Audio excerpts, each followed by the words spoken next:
Om Sthapakaya cha dharmasya sarvadharmasvarupine avatara varishtaya Ramakrishnaya te namaha.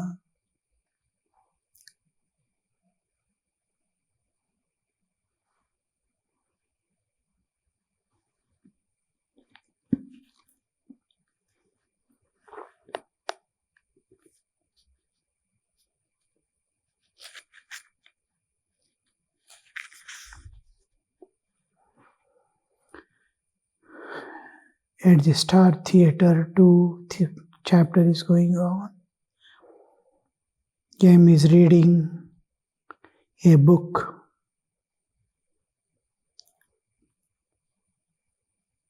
Yam then read that Prafulla began the study of scriptures, that she finished grammar and read Raghuvamsha, Kumarasambhava, Shakuntala and Naishadhathe, and that she studied a little of the Sankhya, Vedanta and Nyaya philosophies. In Sanskrit, these are the very common subjects that we study from grammar onwards. And then philosophies, Sankhya, Vedanta, Nyaya. Master, do you know what that means? People like the author of this book believe that knowledge is impossible without study of books. They think that first comes knowledge of books and then comes the knowledge of God. In order to know God, one must read books. But if I want to know Jadu Malik, I must first know the number of his houses and then amount of money he has in government securities. Do I really need all this information? Rather, I should somehow enter his house, be it by flattering his gatekeepers or by discarding their rough treatment, and talk to Jadu Malik himself. Then if I want to know about his wealth and possession, I can only have to ask him about it. Then it will be very easy matter for me. First comes Rama, then his riches, then that is the universe. That's why Valmiki first repeated mantra Mara, that means God, and Ra, the world, that is to say, his riches. The natural process the world follows is understand through books and try to reach it. But Sri Ramakrishna has a different attitude. The time is short,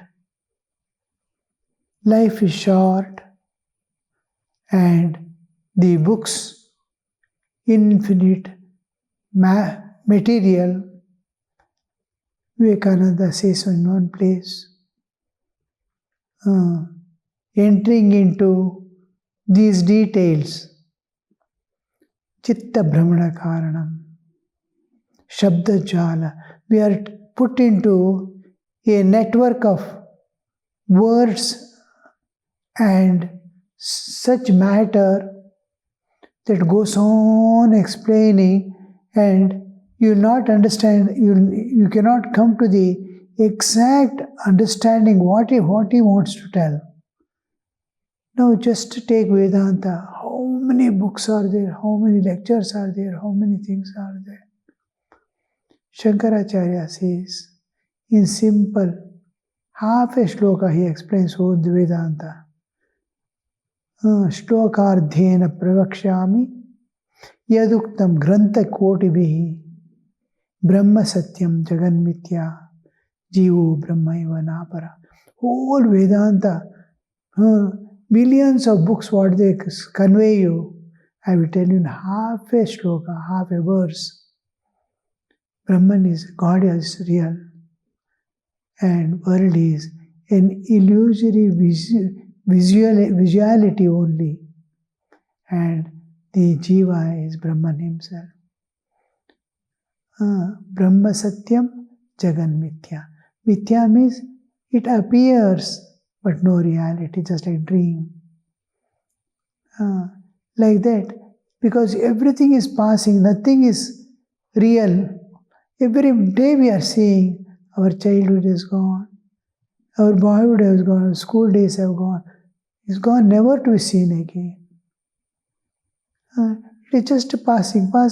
Whole life, and if you stand and see, it was just passing show. I'm empty hand. And I was chasing. Nothing I could get. Now I have to go empty handed. The life is such a thing, it goes on enticing with so many things, and everything you feel it is necessary. Education is necessary, earning is necessary, this is that. What we have to transcend the nature we never came to know. Again I goes the same round every life. Begin and so that's why these acharyas and other highly enlightened souls, they say, don't waste time in learning. You are born in this earth to maintain life. A little needs to be satisfied. Struggle for that. The rest of the time, while struggling also, try to how to transcend the nature. Inner drives are there. Kama, Krodha, Lobha, Moha, Mada, Matsarya, and all these are there from within. Lust, greed, and all that are within. Transcend them. Transcend the internal nature. External nature, you are constantly subjected to pains and pleasures. Inevitably, sukha comes, dukha comes. Not sought by me, it is forced upon me according to my past karmas. So, try to go beyond it. No more karma you should get accrued. No more getting into karma. The karma lepa should not be there. You work in such a way that you are not bound by any of your action anymore. And what is your karma, past karma? Go on working at the same time, struggle to transcend and go beyond. This process of evolution. We are going in the process of involution, not in the process of evolution. So all say, don't waste time. Even studies, little to know there is God, I have to reach. Any amount of studies will not lead you to the reality. And it gives only understanding. And how much understanding you need? Now, you want to go to some far-off place or some pilgrimage center. Going on reading thousands of times also, you will not be seeing it or reaching it. Kailas Mansarovar. You study in detail how many times, see the videos, this, that and all. But you have not reached that place at all. You have not experienced anything. Only now reading went on without seeing. You know and there are people who say, I have gone and come. Just ask them how to, they will show the direction. Just start walking. Within the time you can read so many times and discuss, you will reach that and see them come. So, act, not just read and leave. The devotees listened to the master's words with rapt attention. Yam continued with the story of Prafulla. Prafulla finished her studies and then practiced spiritual austerity for many days. Then one day Bhavani visited her. He wanted to instruct her about selfless work. He quoted to her from the Gita, "Therefore, do thou always perform the obligatory actions without attachment." Nishkama karma. Karmanyevadikaraste ma phaleshu kadachana. Without perform obligated actions without attachment. By performing action without attachment, one attains the highest. This is Bhagavad Gita, what he says. He told her the three characteristics of disinterested action, Nishkama karma. First, rendering the fruit of action to Sri Krishna. He further told her that no dharma is possible for the egoistic person. If he is egoistic, he cannot do any dharma. Dharma means living according to the laws of nature. He cannot, because his ego takes him away from the path of following dharma. Even I am doing, this ego itself will defeat the goal. I am doing. I comes into picture. When I comes into picture, the sadhana becomes karma. I will do japa. When he says, I will do japa, he is doing karma. It has some fruit. It doesn't go without fruit. He is, I will do japa. He will sit and do japa. Then it has a fruit. What fruit? Fruit of this world. You will have nice birth in a rich family, all things available, but never God.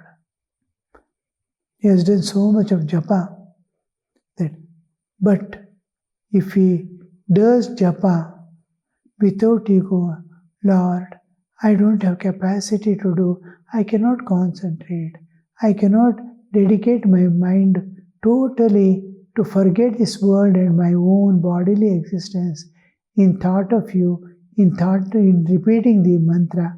I am not able to forget the word. I am not able to forget myself. Get the japa done through me. When he surrenders the ego, he immediately starts evolving with the same japa. If he has that ego, I am doing this japa, I can do, I will do, that it immediately can, because he is doership is there, it becomes karma. In sadhana, there is no doership. It is surrender of ego. There is no doership. Lord, scriptures say, saints say, I am following, you bless me. That wherever he sees that ego is trying to put its head or nose, immediately cuts it off. No, it is you.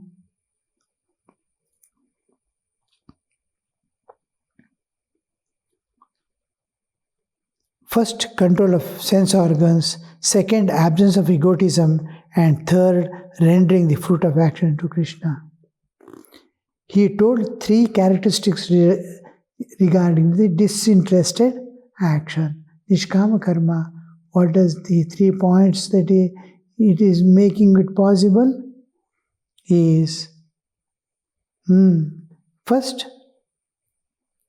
control of sense organs, indriya nigraha. Second, absence of egotism, ahankara shunyata. Then, rendering the fruit of action to Krishna. The work, karma samarpana. He further told her that no dharma is possible for egoistic person. Quoting from Gita, he said, the 3 gunas of Prakriti perform all actions. With the understanding deluded by egotism, man thinks, I am the doer. Prakritehi kriyamanani. All the actions are done by The Prakriti, nature is doing it, and man is telling, I am doer. Ahankara vimudha atma karta ahamiti manyate. Ahankara vimudha. He is become vimudha because of the ego. And because of that ego, he thinks he is doing, but nature is doing her work. When we silently separate from the ego and look, he sees everything is done by nature. I am not doing. He will understand. You can see in plants, animal, all this ego is not there. So no action of theirs become karma. Even when a tiger kills a lamb, it will not become karma. Because if a dog bites, it will not become karma because ego is not there. It is nature, instinct is doing. It's hungry. It is not enmity. It is hungry, it is his food.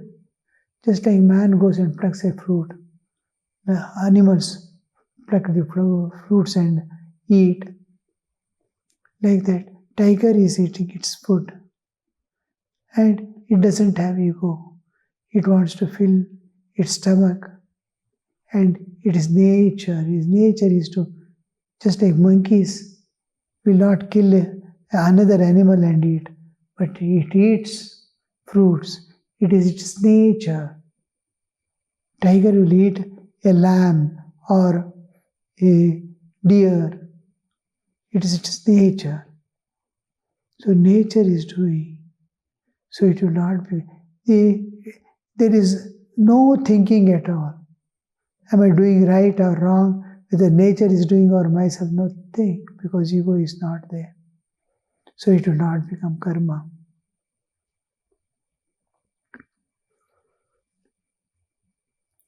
Bhavani,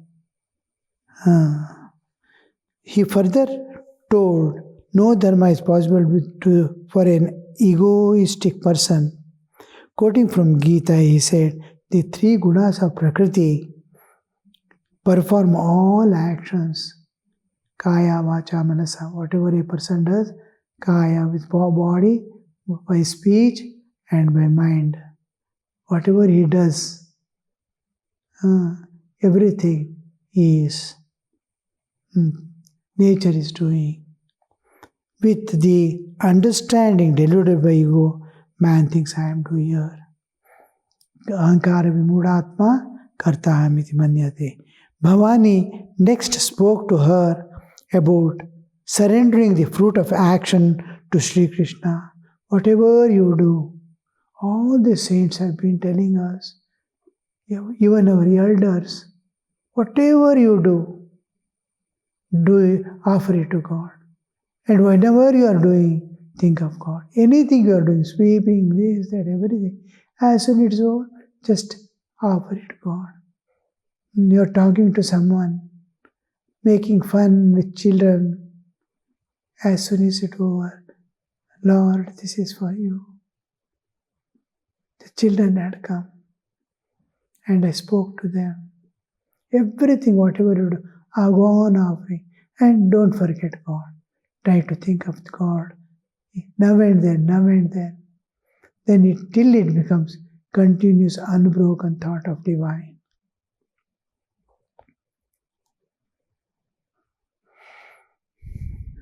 Bhavani next spoke about surrendering the fruit of action to Sri Krishna. Again he quoted from Bhagavad Gita, whatever you doest, whatever you eatest, whatever thou givest away, whatever austerity you practicest, O Kunti, son of Kunti, do that as an offering unto me. Yat karoshi yadashnasi yajjohosi dadasi yat tapasyasi kaunteya tat kurushu madarpanam. Whatever you do, all that, whatever you do means, is clear, specifically he says, whatever you give away, whatever thou doest, whatever you do, whatever you eatest, whatever you eat, whatever thou givest away, whatever you are giving away, whatever austerity you practice, O son of Kaunteya, do that as an offering unto me. Master, this is fine. These are the words of Gita. One cannot refute them, but something else must be noted. The author speaks about surrendering the fruit of action to Krishna, but not about cultivating bhakti for him. How much deep to think, you see. I'm constantly thinking of God. This constantly thinking of God's smarana is a part of the bhakti. I'm going on offering my, whatever I do to God is one part, another part is cultivation of bhakti. The Navada bhakti, any kind of bhakti. Bhakti is where I share whatever I have with God. My love, I offer. I keep company. I give it to God. I am with you. You are with me. That is smarana. I am not without you. Wherever I go, whatever I do, I take with me you alone. Sharing. Bhajati is sharing. Mother gives a fruit and shares. Bhratrasa bhajasva. Gives a fruit. Share it with your brother. Bhratrasa bhajasva. Bhaja means to share. I am sharing your company. I am giving my company to you. In smarana, I carry him as if whatever work I am engaged in, you are with me.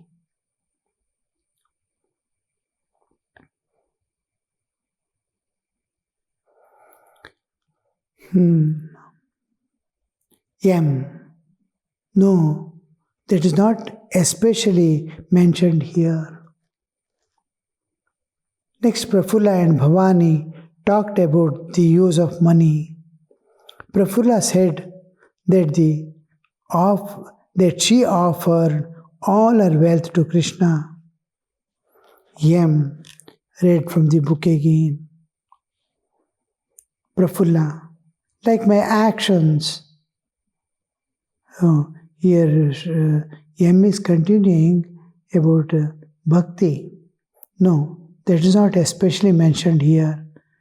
Next, Prafulla and Bhavani talked about the use of money. Prafulla said that she had offered all her wealth to Krishna.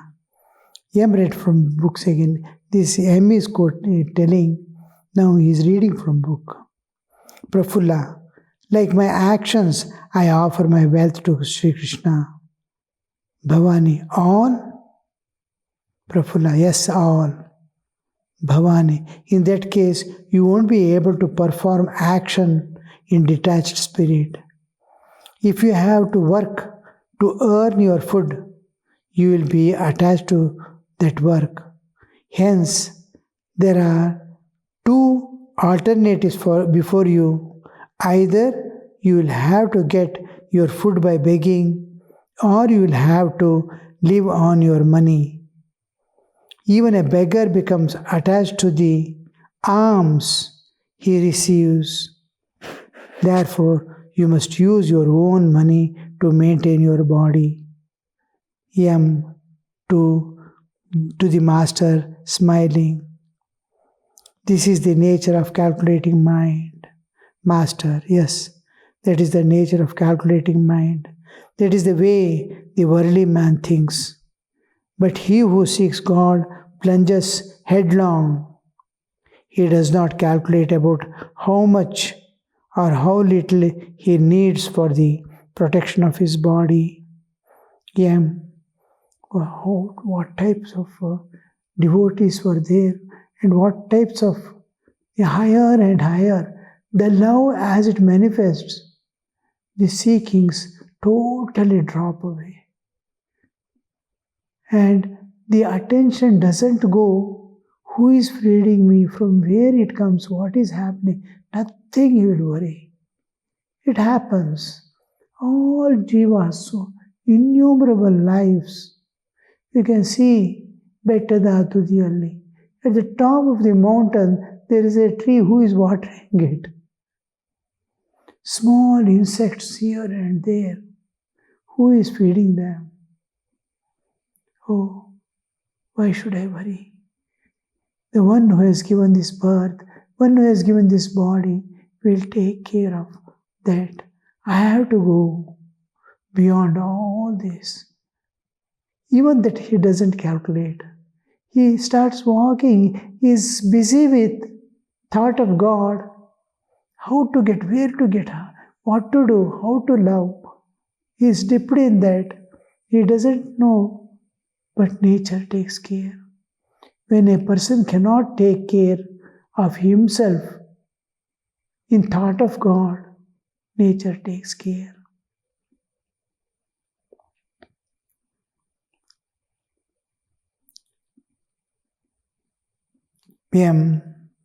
Next, Bhavani and Prafulla. Bhavani asked Prafulla, how will you offer all this money to Sri Krishna? Prafulla said, why? Krishna dwells in all beings. I shall distribute the money among them.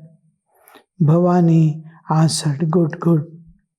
Quoting from Gita, Bhavani said, he who sees me in all things and all things in me never become separated from me, nor do I become separated from him. Ye mam sarvatra pashyanti. One who sees me in everything and all in me. Sarvancha mai pashyati. Tasyam na pranashyami sachadmena pranashyati. He will not desert me, leave me, nor I will leave him. That yogi who established in unity worships me, dwelling in all beings, abides in me. Whatever his mode of life, yogi who established in unity, ekatva, worships me in all, dwelling in all beings. Ekatvam anupashyati. Abides me, dwelling in me, in all beings, worships me, dwelling in all beings, abides in me. One who is worshipping him, he abides in God. Whatever his mode of life, he may be a carpenter, he may be whatever his way of life. He is just, he is yogi, established in thought of God, unity with God. He is finding oneness with God. Whatever he is doing, it is immaterial. He is there, lying at the feet of God. O Arjuna, that yogi is regarded as highest who judges the pleasure and pain of all beings by same standard that he applies to himself, equanimity. He sees my pain, how I feel about my pain and pleasure, he feels in everyone. Master, these are the characteristics of the highest bhakta. Again read the book. A man must work hard if he wants to help all beings with charity. Hence it is necessary for him to make a little display of clothes, of pomp, and luxury. Therefore Bhavani said, a little shopkeeping is necessary.